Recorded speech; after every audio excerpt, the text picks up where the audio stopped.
Hey everyone, it's Mr. Wolf, and I'm going to be going over the first target of Unit 5 on Newton's third law. So before we begin, let's start with a quick review.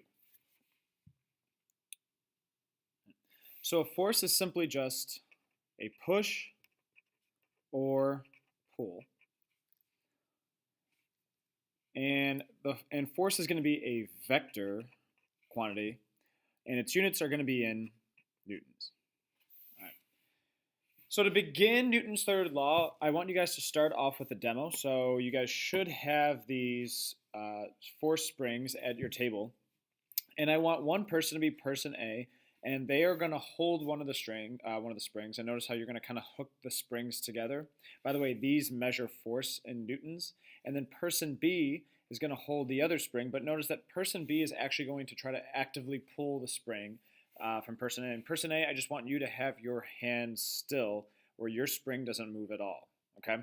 And before we do this, I want you to predict what is going to be the reading on person A's spring and what's going to be the reading on person B's spring. Now, once you've made your prediction, I want you guys to actually try this out. So get up, do the demo, and actually see what the readings will be on both scales.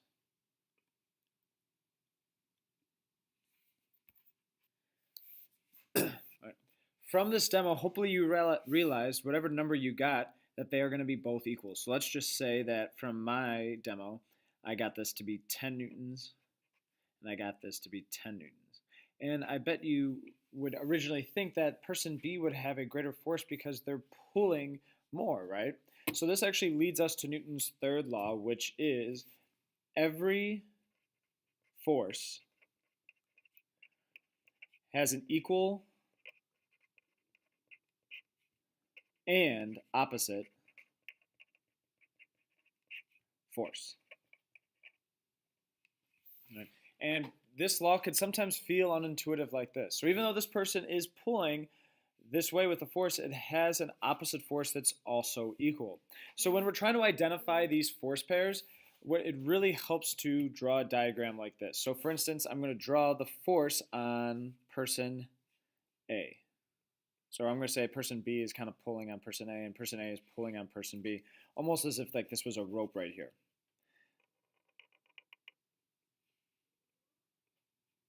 And up. Right, the forces are going this way. So I'm going to draw a force, and I'm going to say, okay, this is a force, and then I'm always going to do this on and by thing. So this is the force on person A, and it's by person B. Person B is exerting it. Then I'm going to have a force going this way, and it's just going to be the opposite. It's going to be the force on, and I don't have enough room, so I'm just going to say force on B, person B, by person A. So here we have opposite forces, and they're also going to be equal. So just to specify that, I'm always going to put those congruent lines.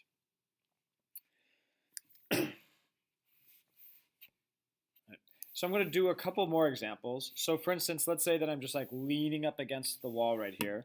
All right, I am applying a force to the wall.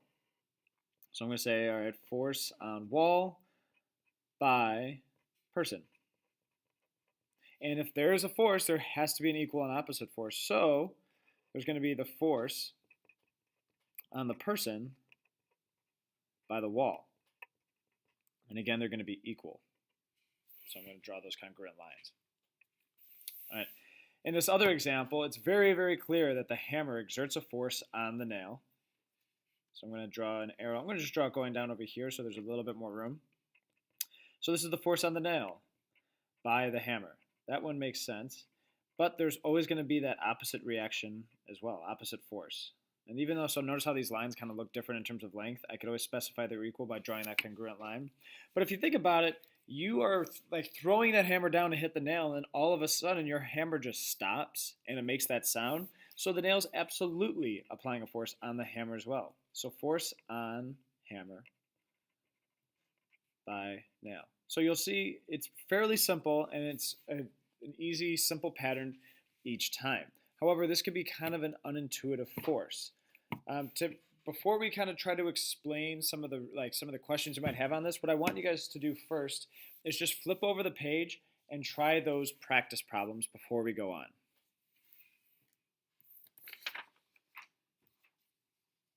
And pause the video now and work on the practice problems, and then when you're done, press play.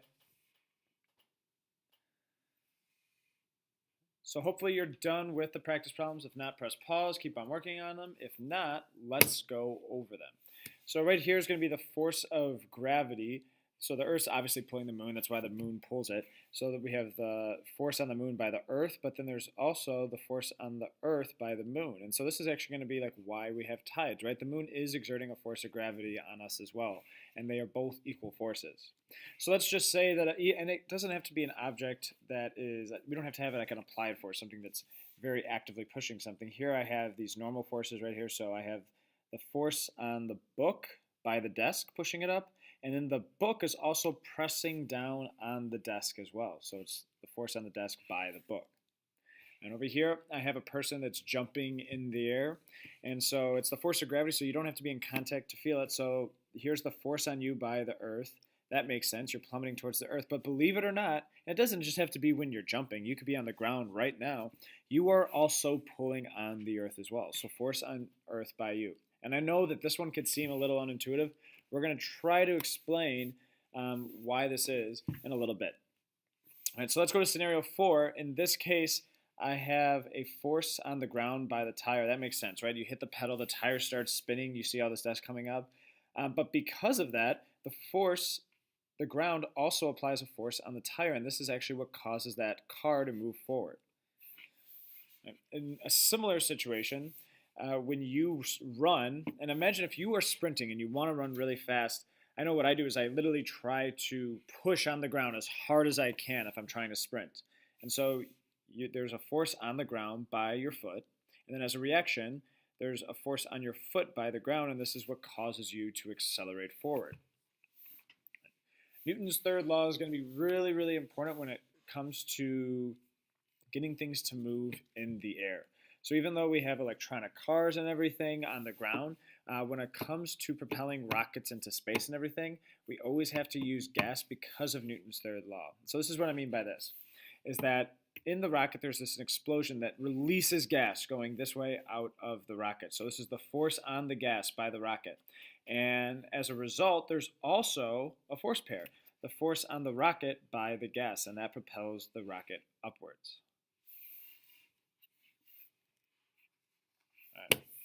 So hopefully that practice was helpful.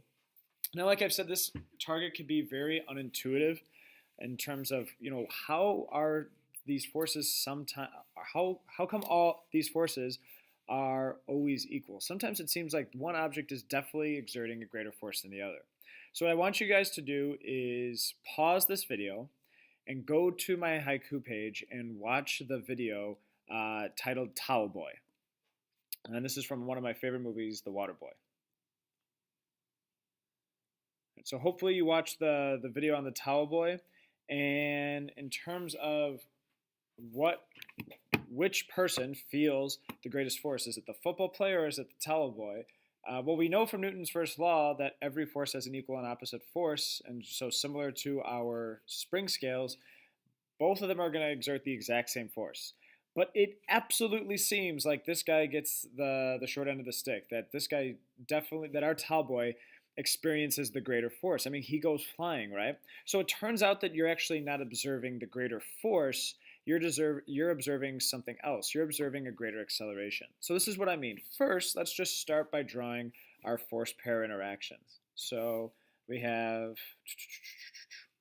I'm going to say, so we have the linebacker running towards the Towel Boy, and so we're going to have the force on Towel Boy. I'm going to put TB by linebacker, LB.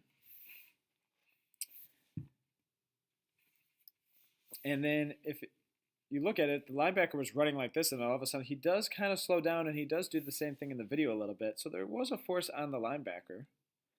So we have a force on linebacker by Towel Boy. I could also write it over here.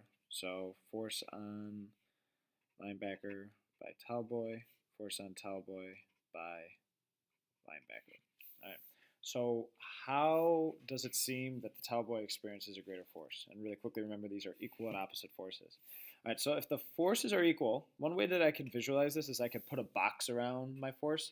That just means it's not going to change because they're both equal. All right. However, what is different among the Talboy and the linebacker is their mass.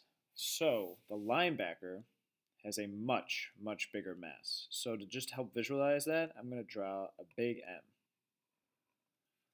Remember, this force remains the same, so I'm going to draw it the same size. I'll still box it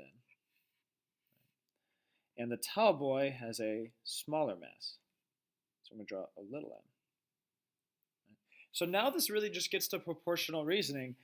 If these forces are going to equal each other and they have different masses, then the accelerations also have to be different. So in order for this really big mass to equal this force, I have to have a small acceleration. And in order for this mass to equal the same force, I have to have a much, much bigger acceleration. So the reason why it seems like the Talboy experiences the greater force is because you're really observing the Talboy's acceleration. He's changing his velocity way, way more than the linebacker is because he has a smaller mass. So we could use this to explain other things that might seem a little unintuitive. So for instance, the force on you by the Earth and the force on the Earth by you. What I want you guys to do to end this video is actually answer this question right here. So similar to the example that we just went over, how do you apply the same force to the ground if you move, but the ground really doesn't, at least observably, too much? And thanks for watching, guys.